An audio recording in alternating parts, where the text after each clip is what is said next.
Saya merasa tergamam melihat dan meneliti ucapan-ucapan bekas Mufti Perlis, Dr. Asri, yang terang-terang menfitnah setengah pengajian pondok. Kita lihat sedutan ucapan beliau. Setengah pengajian pondok menganggap air yang ada air pipe tak boleh digunakan wudu, kena campur dengan klorin katanya. Kata Dr. Asri, anggapan setengah pengajian pondok mengatakan air pipe tidak boleh digunakan wudu karena bercampur klorin. Kita lihat pula kitab kuning Qalyubi wa Umairah yang menjadi pegangan pengajian pondok madhab Syafi'i. Fal mutaghayyiru bimustaghna anhu mukhalitin tahirin kaza'faranin taghayyuran yamna'u itlaq ismil ma'i likathratihi ghairu tahurin. Yang bermaksud air yang berubah sebab campur benda suci yang boleh dielak seperti za'faron dengan perubahan yang menghilangkan nama air mutlak karena banyaknya berubah, hukumnya suci dan tidak menyucikan. Dari keterangan di atas dapat kita fahami bahwa air pipe dicampur klorin lalu berubah sehingga namanya bertukar menjadi air klorin, hukumnya suci dan tidak menyucikan. Tetapi air pipe yang berada di Malaysia ini, walaupun dicampur klorin, tetapi warnanya, rasanya, dan baunya tidak berubah. Hukumnya tetap menyucikan, tidak seperti fitnah yang dikatakan oleh bekas Mufti Perlis. Masalah kanak-kanak menyentuh orang sholat satu soft batal semua, dan masalah tai cicak yang berada di bumbung masjid membatalkan sholat imam yang mikrofonnya bersambung bumbung masjid.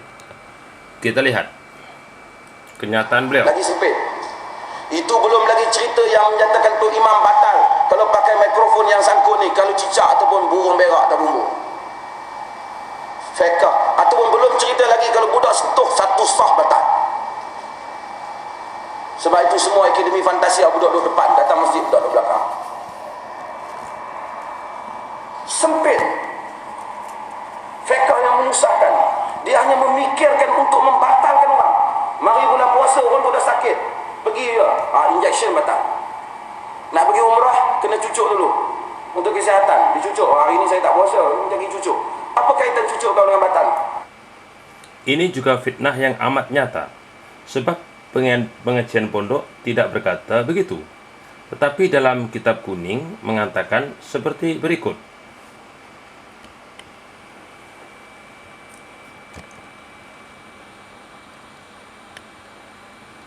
Wala tasihhu salatu mulakin ba'du libasihi najasatan wa illam yataharrak biharakatihi. Yang bermaksud, dan tidak sah solat orang yang sebahagian pakaiannya menyentuh najis walaupun ia tidak bergerak karena pergerakannya. Mafhumnya, kanak-kanak yang memakai lampin yang terkena najis dan najis yang berada di lampin itu terkena badan atau pakaian orang solat, maka solatnya tidak sah. Kalau setakat dipegang kanak-kanak, tidak batal solat, walaupun kanak-kanak itu memakai lampin yang ada najis.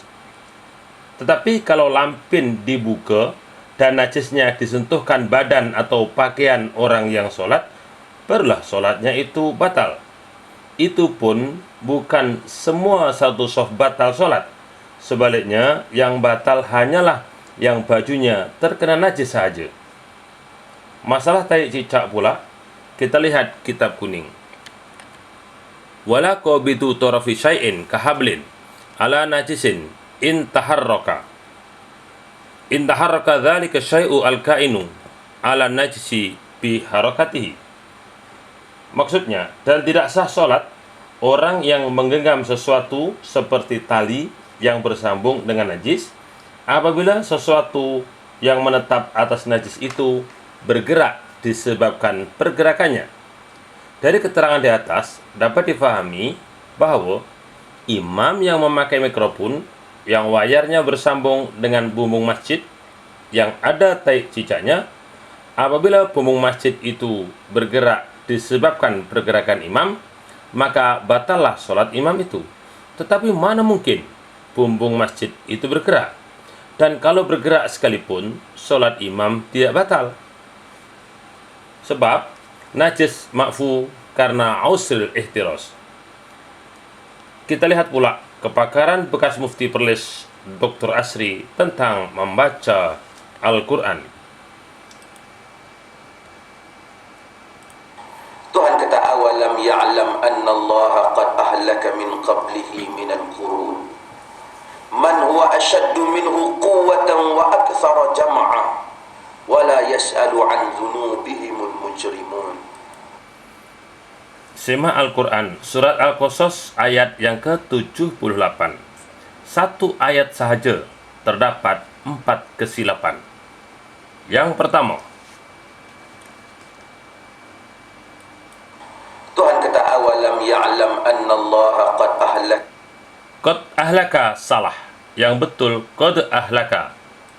min qablihi min al-qurun. Qablihi salah. Yang betul, min qablihi. Ba dengan dal apabila mati hukumnya wajib dibaca qalqalah. Tetapi sama ada qalqalah ataupun tidak, maknanya tidak berubah. Masalahnya, apa cerita kesilapan yang berikutnya ini? Man huwa ashaddu minhu quwwatan wa aktsara jam'a wa la yas'alu an. Wa aktsaru jam'a. Yang betul, wa aktsaru jam'a. Dan kesilapan yang terakhir ini paling dahsyat, yaitu wala yus'alu. Beliau baca wala yas'alu. Jam'a wa la yas'alu an dhunubihimul mujrimun. Wala yas'alu maknanya dan tidak bertanya. Wala yus'alu maknanya dan tidak ditanya. Kaum muslimin yang dirahmati Allah, kalau membaca Al-Quran pun tidak lulus, bagaimana dengan hendak memproses hukum dari Al-Quran? Tentulah lebih bercelaru dan menambahkan masalah serta perpecahan dalam Islam.